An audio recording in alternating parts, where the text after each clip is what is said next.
আজ PB story পক্ষ থেকে একটি নতুন ভিডিও, যেখানে আপনার জীবনের প্রায় সব প্রশ্নের উত্তর আপনি পেয়ে যাবেন। এই ভিডিওটা একদম শেষ পর্যন্ত শুনবেন, কারণ আজ শ্রীকৃষ্ণ আপনাকে সেই উত্তরগুলো দেবেন, যেগুলো আপনি বহুদিন ধরে খুঁজে বেড়াচ্ছিলেন। ভালো লাগলে আমার এই ছোট্ট চ্যানেল পিবি স্টোরিটি সাবস্ক্রাইব করে বেল আইকন প্রেস করে রাখবেন, যাতে সনাতন ধর্মের অজানা রহস্য, শিক্ষা ও অনুপ্রেরণামূলক নতুন নতুন ভিডিও আপনাদের কাছে দ্রুত পৌঁছে যায়। যে হার মানে সে নিজের ভিতরের কৃষ্ণকে হারায়। অন্ধকার যত গভীরই হোক, ভোরের আলোর মতোই তোমার ভিতরেও এক আলোক আছে, তার নাম কৃষ্ণ। কিন্তু কৃষ্ণ মানে শুধু মন্দিরের মূর্তি নয়। কৃষ্ণ হলেন শক্তি, ধৈর্য, হাসি, বুদ্ধি, প্রেম, সংকল্প, আত্মবিশ্বাস। গীতা বলে, উদ্ধারেত আত্মনাত্মানাম, অর্থাৎ নিজেকে তুলতে হবে। কেউ তোমাকে বাঁচাতে আসবে না যদি তুমি নিজেই নিজেকে তুলতে না চাও। তোমার ভেতরের কৃষ্ণ সবসময় তোমাকে টেনে তুলতে প্রস্তুত, কিন্তু প্রথম হাতটা বাড়াতে হবে তোমাকেই। মানুষ হারে কখন? যখন তার সমস্যা বড় হয় না, বরং যখন তার হৃদয় ছোট হয়ে যায়। যখন মানুষ ভাবে, আমার ভাগ্যে এটা নেই, আমার জীবনে কিছুই ভালো হবে না, কেউ আমাকে চায় না, এই চিন্তা জন্মায় অন্ধকারে। আর কৃষ্ণই বলেন, অন্ধকার তো স্বাভাবিক, আলো জ্বালানোটা তোমার কর্তব্য। জীবন যতই কঠিন হোক, তোমার শক্তি তার চেয়েও বড়। কৃষ্ণ যখন অর্জুনকে বলেছিলেন, তুমি যোদ্ধা, যুদ্ধে নামতেই হবে, অর্জুন বলেছিলেন, আমার শক্তি নেই, আমার মন ভেঙে গেছে, আমি পারবো না। তখন কৃষ্ণ হেসে বলেছিলেন, শক্তি তোমার ভেতরেই আছে, তুমি শুধু তা ভুলে গেছো, আমি তোমাকে স্মরণ করাতে এসেছি। এটাই কৃষ্ণের প্রকৃত শিক্ষা। তোমার জীবনের যুদ্ধ কেউ লড়বে না, তোমাকেই লড়তে হবে, তোমাকেই জিততে হবে। যে কাঁদতে কাঁদতে হাঁটে, সে শেষ পর্যন্ত পৌঁছায়। গীতা বলে, ক্ষুদ্র ক্ষুদ্র ধৈর্যে মহৎ সাফল্য সৃষ্টি হয়। মানে, দুপা এগোলে হবে না, 1000 বার পড়ে গেলেও 1000 বার উঠতে হবে। সফল মানুষেরা কখনো জাদু করে জেতেননি, তারা শুধু হাল ছাড়েনি। দুঃখের মূল কারণ নিজের মূল্য না জানা। কৃষ্ণ বলেন, মানুষ নিজেকে যত কম বুঝবে, জীবন তাকে তত বেশি শাস্তি দেবে। তুমি যদি ভাবো আমি কিছুই না, তাহলে পৃথিবীও তোমাকে কিছুই ভাববে না। কিন্তু যদি মনে করো, আমি কৃষ্ণের সন্তান, আমার রক্তের ভেতরেই শক্তি আছে, আমি উঠবই, তখন দুনিয়া তোমার সামনে মাথা নোয়াবে। তোমার অতীত যত অন্ধকারই হোক, তোমার ভবিষ্যৎ ততই আলোকিত হতে পারে। দেখো, কৃষ্ণের জীবনে কত দুঃখ ছিল। জন্ম কারাগারে, মা বাবা থেকে বিচ্ছেদ, রাজা কংস প্রতিদিন তার মৃত্যু চেয়েছে, 16 বার জীবনমরণ যুদ্ধ, শত্রুর সংখ্যা অসংখ্য। তারপরও কৃষ্ণ হাসতেন, কারণ তিনি জানতেন, দুঃখ মানে শেষ নয়, দুঃখ মানে নতুন শক্তির জন্ম। তুমি যখন ভেঙে পড়ো, তখনই কৃষ্ণ তোমাকে গড়ে তোলেন। কখনো মনে হবে সব শেষ হয়ে গেছে, এটাই সেই মুহূর্ত যখন কৃষ্ণ তোমাকে বলছেন, এটা তোমার পতন নয়, এটা তোমার রূপান্তর। যেমন মাটিতে পুঁতে দিলে বীজ তো অন্ধকারেই পড়ে, কিন্তু সেই অন্ধকার তাকে গাছ বানায়।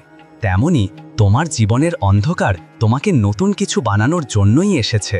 কৃষ্ণের কাছে একটি জীবন নিয়ম আছে, যে নিজের মন জয় করতে পারে, সে দুনিয়া জয় করতে পারে। তুমি বড় কিছু হারাওনি, তুমি শুধু নিজের বিরুদ্ধে যুদ্ধ শুরু করনি। যেদিন তুমি নিজের মনকে বলবে, আমি পারবো, সেদিন দুনিয়া তোমাকে বলবে, তুমি ইতিমধ্যে জিতে গেছো। আজ তুমি ভাঙছ, কাল তুমি আলো হবে। কৃষ্ণের কথা, যা তোমাকে কষ্ট দিচ্ছে, সেটাই তোমাকে গড়ছে। কখনো কখনো কৃষ্ণ তোমার জীবনের সব দরজা বন্ধ করেন, শুধু একটা দরজা খোলার জন্য, যে দরজা দিয়ে তুমি আলো হয়ে বেরোবে। তুমি এখনো বাঁচো কেন? কারণ পৃথিবী তোমার থেকে কিছু বিশাল চায়, কিছু মহৎ চায়, কিছু আলোকিত চায়। তুমি ভাবছো তুমি দুর্বল, কিন্তু কৃষ্ণ বলছেন, তুমি অস্ত্র, এই পৃথিবী তোমার আলো চায়। হার মানবে না, এটাই কৃষ্ণের প্রথম শিক্ষা। তুমি যে যন্ত্রণা পাচ্ছ, যে দুঃখে ভাঙছ, যে পথে একা হাঁটছ, যে স্বপ্নটা কেউ বিশ্বাস করছে না, সব কিছুর মাঝেই একটি শক্তি জন্ম নিচ্ছে। এই শক্তির নাম কৃষ্ণ। কর্মপথের যোদ্ধা হও, ফলের দাস নয়। কৃষ্ণ গীতায় যে প্রথম শিক্ষা দিয়েছিলেন, তোমার কর্তব্য পালন করো, ফল নিয়ে ভাবো না। মানুষ কষ্ট পায় কোথায় জানো? যখন সে ফলকে আঁকড়ে ধরে আর কর্মকে ভুলে যায়। যখন ভেবে ফেলে আমি এত কিছু করলাম তবুও কিছু হলো না, আমি এত চেষ্টা করলাম কেন সাফল্য পেলাম না, আমি এত ত্যাগ করলাম কেন আমাকে কেউ বোঝে না। কৃষ্ণ বলছেন, কর্ম করো, ফল আমার হাতে দাও। তোমার কাজ হলো চেষ্টা করা, ফল দেওয়া আমার কাজ। জীবনে সব দেরি, কিন্তু বৃথা নয়। অনেকেই ভাবে জীবন আমাকে খুব দেরিতে সব দিচ্ছে, আমি তো অনেক বয়স নষ্ট করে ফেললাম, অন্য সবাই এগিয়ে গেল, আমি পিছনে রইলাম। কিন্তু কৃষ্ণ বলেন, যা তোমার সেটাই তোমার কাছে আসবে, ঠিক সেই সময়ে যখন তুমি তা ধারণ করার যোগ্য হবে। একটা মেঘও সময় না হলে বৃষ্টি দেয় না, সূর্য সময় না হলে ওঠে না, মানুষও সময় না হলে জাগে না। তোমার সাফল্য নিজের সময়ে আসবে, দ্রুত হলে জ্বলে যায়, ঠিক সময়ে হলে জাজ্জল্য হয়। কৃষ্ণ কেন তোমাকে দুঃখ দেন? এটা অনেকের বড় প্রশ্ন। ভগবান কেন দুঃখ দেন? আমি খারাপ কি করেছি? আমারই এত পরীক্ষা কেন? কৃষ্ণের উত্তর, যাকে আমি ভালোবাসি তাকে আমি হৃদয় শক্তিশালী করি। দুঃখ দিয়ে ভগবান তোমাকে ভাঙেন না, তিনি তোমাকে গড়ে তুলছেন। কেমন করে? কষ্ট তোমাকে নম্র করে, ক্ষতি তোমাকে জ্ঞানী করে, একাকিত্ব তোমাকে নিজের কাছে ফিরিয়ে আনে, বিশ্বাসঘাতকতা তোমাকে মানুষ চেনায়, লক্ষ্যহীনতা তোমাকে পথ খুঁজতে শেখায়। এগুলো ছাড়া কেউ বড় হতে পারে? কৃষ্ণ বলেন, তুমি একা নও। কখনো কখনো মানুষ ভাবে আমার পাশে কেউ নেই, আমাকে কেউ বোঝে না, সবাই আমাকে ছেড়ে চলে গেছে। কৃষ্ণ হেসে বলেন, যখন পৃথিবী তোমাকে ছেড়ে দেয় আমি তখন তোমার কাছে আসি, কারণ যারা তোমার জন্য নয় তাদেরকে আমি একে একে সরিয়ে দিই। কখনো কখনো যে মানুষগুলো তোমার জীবনে চলে যাচ্ছে ওরা হার নয়, ওরা পরিষ্কার করা। কৃষ্ণ তোমাকে হালকা করছেন যাতে তুমি উড়তে পারো। মন যেখানে পরাজিত জীবন সেখানে থেমে যায়। গীতা বলে, মনই মানুষের শ্রেষ্ঠ বন্ধু, মনই মানুষের সবচেয়ে বড় শত্রু। তোমার মন যদি তোমাকে বলে তুই পারবি না, তবে সত্যিই পারবে না। কিন্তু যদি মন বলে একবার আর চেষ্টা কর, তবে তুমি পাহাড়ও সরিয়ে দিতে পারো। কৃষ্ণ তোমাকে শিখিয়েছেন, মনকে নিয়ন্ত্রণ করতে শেখো, জীবন নিজেই নিয়ন্ত্রিত হবে। যদি পথ খুঁজে না পাও, পথ তৈরি করো। অর্জুন যুদ্ধ মাঠে দাঁড়িয়ে বলে, পথ দেখছি না, কোন দিক ভালো বুঝছি না, এই যুদ্ধ আমার পক্ষে নয়। তখন কৃষ্ণ বলেন, পথ খুঁজে পাওয়া নয়, পথ তৈরি করাই যোদ্ধার ধর্ম। তোমার জীবনের প্রতিটা যুদ্ধে পথ তৈরি করতে হবে। যদিও কেউ তোমার পাশে না থাকে, যদিও কেউ তোমাকে সমর্থন না করে, যদিও তুমি একা। কারণ যোদ্ধা জন্মায় একা, যোদ্ধা যেতে একা, যোদ্ধা পথ খুঁজে নেয় একা। জীবন তোমার সাথে কঠিন কেন? কারণ তুমি দুর্বল নও। এটা মনে রাখো, যাকে ভগবান শক্তিশালী বানাতে চান তাকে সহজ জীবন দেন না। কৃষ্ণ বলেন, তোমার কষ্ট তোমাকে ভাঙছে না, তোমাকে উন্নত করছে। সহজ জীবন দুর্বল মানুষকে দেয়, কঠিন জীবন শক্তিশালী মানুষকে দেয়। আর সবচেয়ে কঠিন জীবন নির্বাচিতদের দেয়। তুমি নির্বাচিত, এ কারণেই তোমার পথ অন্যদের মতো সহজ নয়। কৃষ্ণের কাছে প্রত্যেক যন্ত্রণা এক নতুন সৃষ্টির প্রস্তুতি। তুমি ভাবছ সব শেষ, কৃষ্ণ ভাবছেন এখন শুরু। তুমি ভাবছ আমি ভেঙে গেছি, কৃষ্ণ বলছেন এখন তুমি গড়তে প্রস্তুত। তুমি ভাবছ আমি একা, কৃষ্ণ বলছেন শক্তিমান মানুষ একাই উঠে দাঁড়ায়। তুমি ভাবছ কেন আমার জীবন এমন, কৃষ্ণ বলছেন কারণ তুমি সাধারণ নও, আমি তোমার জন্য অসাধারণ কিছু রেখেছি। কর্মফলের দেবত্বময় রহস্য। যা তুমি দেবে, যা তুমি কাঁদবে, যা তুমি হারাবে, সব কিছুর হিসাব নিচ্ছেন কৃষ্ণ। তুমি যদি কাউকে ভালোবাসো, ভালোবাসা তোমার কাছে ফিরে আসবে। তুমি যদি কারোর উপকার করো, উপকার তোমার জীবন বদলে দেবে। তুমি যদি কষ্ট পাও, কৃষ্ণ তোমার আকাশ খুলে দেবেন। কিছুই নষ্ট হয় না, কিছুই অকারণ নয়, সবই হচ্ছে তোমার জন্য। শুধু একটু ধৈর্য রাখো। কৃষ্ণ বলেন, তুমি কখনো একা পড়বে না যতক্ষণ তোমার হৃদয়ে আমি আছি। যে দুঃখে তুমি আজ কাঁদছ, ওটাই তোমাকে এমন শক্তি দেবে যাতে তুমি কাল আর কাঁদবে না, তুমি জিতবে। কারণ আলো কখনো রাত হারায় না, রাতই আলোকে সুযোগ দেয় জ্বলে ওঠার।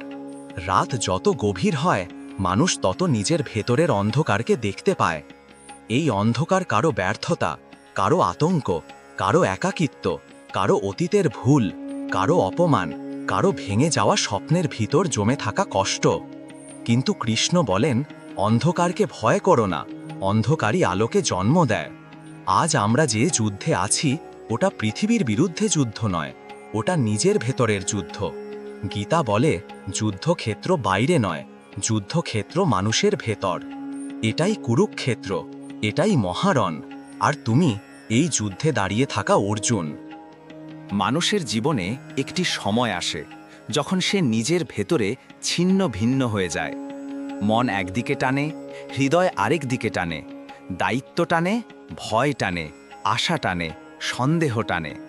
এই টানাপড়েনই হল মানুষের ভেতরের কুরুক্ষেত্র। অর্জুনও একই রকম অবস্থায় পড়েছিল। যুদ্ধক্ষেত্রে দাঁড়িয়ে সে নিজেকে দুর্বল মনে করেছিল। সে বলেছিল, আমি পারব না, আমি লড়তে চাই না, আমি ভেঙে গেছি, এই যুদ্ধ আমার জন্য নয়, আমি কাউকে আঘাত করতে চাই না, আমি ভয় পাচ্ছি। তখন কৃষ্ণ কিছুই বললেন না। তিনি শুধু হেসে বললেন, তুই যুদ্ধে দাঁড়িয়েছিস মানেই তুই জেতার জন্যই জন্মেছিস। তোমার জীবনেও ঠিক এটাই ঘটছে। যে কষ্ট তুমি পাচ্ছ তা তোমাকে নিচে নামানোর জন্য নয়, বরং তোমাকে ওঠানোর জন্য। শ্রীকৃষ্ণ তোমার জীবনে বিলম্ব করেন কেন? এটা মানুষের সবচেয়ে বড় প্রশ্ন। কৃষ্ণ আমার প্রার্থনা শুনছেন না কেন? আমি চাইলে পাই না কেন? আমার ইচ্ছাগুলো দেরিতে সত্যি হয় কেন? কৃষ্ণের উত্তর, যা তুমি চাও সেটা হয়তো তোমার জন্য ঠিক নয়, যা তোমার জন্য ঠিক সেটাই আমি দেব ঠিক সময়ে। কৃষ্ণকে তুমি 3 বার ডাকতেই তিনি আসবেন এমন নয়, কারণ অপক্ক শস্য কৃষ্ণ কখনো কাটেন না। অপরিপক্ক মানুষকে আশীর্বাদ দেওয়া তার ধর্ম নয়। অসময়ে সাফল্য দিলে মানুষ নষ্ট হয়ে যায়। তাই কৃষ্ণ তোমাকে বিলম্ব দেন, তোমাকে প্রস্তুত করার জন্য। কারণ তিনি জানেন, যে সাফল্য তোমার জন্য নির্ধারিত তার জন্য তোমাকে শক্তিশালী হওয়া দরকার। তুমি ভাবছ, আমি একা, আমাকে কেউ দেখে না, আমাকে কেউ বোঝে না, আমার পাশে কেউ নেই। কিন্তু কৃষ্ণ বলছেন, একাকিত্ব হলো আমার সঙ্গে দেখা করার সময়। গুরুজন বলেন, যাকে ভগবান বড় কিছু করতে চান তাকে প্রথমে একা করে দেন। কারণ ভিড়ে মানুষ নিজের কথা শুনতে পায় না। সম্পর্কের শব্দে আত্মার দাগ চাপা পড়ে। পৃথিবীর বাজারে কৃষ্ণের স্পর্শ অনুভব করা যায় না। এই একাকিত্বে তুমি দেখবে তুমি কারোর ওপর নির্ভর করতে পারছো না, তুমি কাউকে ধরে থাকতে পারছো না। এটাই ভগবানের ইঙ্গিত, এখন শুধু আমাকে ধরো। একাকিত্ব তোমাকে দুর্বল করছে না, এটা তোমাকে ঈশ্বরের কাছে ঠেলে দিচ্ছে। আত্মসমর্পণের শক্তি। গীতা বলে, মামে কং শরণম ব্রজ, আমার কাছে আসো, আমি তোমাকে রক্ষা করব। মানুষ ভাবে আত্মসমর্পণ মানে হেরে যাওয়া, কিন্তু কৃষ্ণ বলেন, আত্মসমর্পণ মানেই বিজয়ের সবচেয়ে বড় অস্ত্র। কেমন করে? কারণ যখন তুমি নিজের দুঃখ, নিজের বিপদ, নিজের কষ্ট সব কৃষ্ণের হাতে তুলে দাও, তখন তুমি আর একা যোদ্ধা নও, তখন তুমি কৃষ্ণের যোদ্ধা। আর কৃষ্ণের যোদ্ধা হারতে পারে? সম্ভব না। গীতা বলছে, যে নিজের মনকে জয় করে সে পৃথিবীকেও জয় করে। তোমার সত্যিকারের শত্রুকে জানো? কোনো মানুষ নয়, কোনো শত্রু নয়, কোনো বাধা নয়। তোমার শত্রু তোমার চিন্তা। যে চিন্তা বলে, আমি কিছুই করতে পারবো না, সব শেষ, আমার ভাগ্য খারাপ, আমি একা, আমি দুর্বল, এই চিন্তাগুলোই তোমার সব শক্তি চুষে নেয়। কৃষ্ণ বলেন, মনকে বদলালে নিয়তি বদলে যায়। এই বিভাগ 6 তপস্যা লাইফ আপগ্রেড করার গোপন সূত্র। তুমি যদি সত্যি জীবন বদলাতে চাও তবে মাত্র 3টি তপস্যা করো। প্রথমে মনকে নিয়ন্ত্রণের তপস্যা। প্রতিদিন কমপক্ষে 10 মিনিট কৃষ্ণ নাম জপ। মন শান্ত হবে, চিন্তা পরিষ্কার হবে, সিদ্ধান্ত শক্তি বাড়বে। দ্বিতীয়, শৃঙ্খলার তপস্যা। ঘুম, কাজ, অধ্যয়ন, শরীর, অভ্যাস এইগুলো নিয়ন্ত্রণ করো। শৃঙ্খলা ছাড়া কেউ বড় হয় না। তৃতীয়, নীরবতার তপস্যা। দিনে অন্তত 15 মিনিট নীরব থাকো। নিজেকে শোনো, নিজের আত্মাকে অনুভব করো। নীরবতা হলো কৃষ্ণের দরজা। যে নীরবতাকে স্পর্শ করতে পারে সে ঈশ্বরকে অনুভব করতে পারে। কৃষ্ণ তোমাকে কি দিতে চলেছেন? এটা খুব গভীর কথা। যখন তোমার জীবন বিশৃঙ্খল হয়ে যায়, তার মানে কৃষ্ণ নতুন অধ্যায় শুরু করছেন। সম্পর্ক ভাঙছে, নতুন মানুষ আসবে। চাকরি যাচ্ছে, নতুন সুযোগ তৈরি হচ্ছে। মন ভেঙে গেছে, নতুন আকাশ অপেক্ষা করছে। সব শেষ মনে হচ্ছে, শুরু হতে চলেছে কিছু অসাধারণ। তুমি শুধু অপেক্ষা করো, ধৈর্য ধরো, কেষ্টর ওপর বিশ্বাস রাখো। কারণ কৃষ্ণ কখনো মানুষকে মাঝপথে ফেলে দেন না। শ্রীকৃষ্ণের শেষ বাণী। কৃষ্ণ তোমাকে বলছেন, তুমি দুর্বল নও, তুমি হারোনি, তুমি থামোনি, তুমি কেবল প্রস্তুত হচ্ছ। তোমার জীবন এখন যে জায়গায় আছে, এটা তোমার শেষ নয়, এটাই তোমার শুরুর বিন্দু। একদিন পিছনে তাকিয়ে দেখবে, কৃষ্ণ তোমাকে ঠিক যতটা কষ্ট দিয়েছেন তার 1000 গুণ আরাম দেবেন। কারণ কৃষ্ণ দেরি করেন কিন্তু অকারণে করেন না। কৃষ্ণ পরীক্ষা নেন কিন্তু ব্যর্থ হতে দেন না। কৃষ্ণ নেন কম, দেন বহুগুণ বেশি।